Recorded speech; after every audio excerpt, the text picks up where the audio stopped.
Quand j'ai commencé à écrire ce livre avec Alain, nous nous connaissions depuis près de 25 ans. Un livre à 2 voix et à 4 mains, disait-il.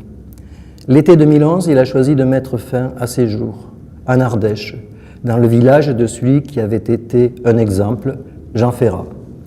Il approchait de la soixantaine.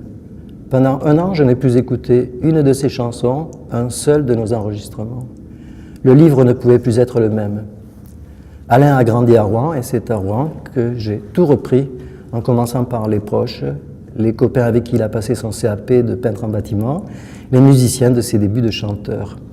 Après, il n'y avait plus qu'à démêler le fil de sa vie chaotique, avec des problèmes d'alcool, la maladie dont il disait qu'il s'était sorti.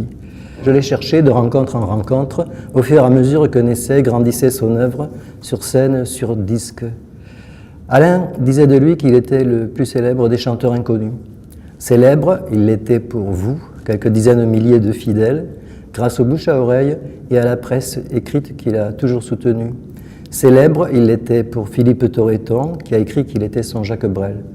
Célèbre, il l'était pour Jean d'Ormesson, qui le comparait à Rimbaud, et pour Claude Nougaro, qui le considérait comme l'un des auteurs les plus foudroyants qu'il ait entendu au ciel de la chanson française.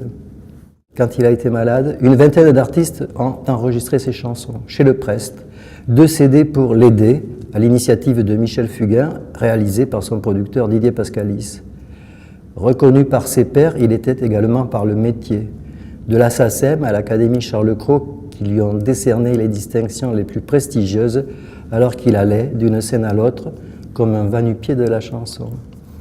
La lumière ne se fait que sur les tombes, écrit quelque part Léo Ferré. L'Albatros Le Prest, avec ses 2 ailes, a croisé notre ciel.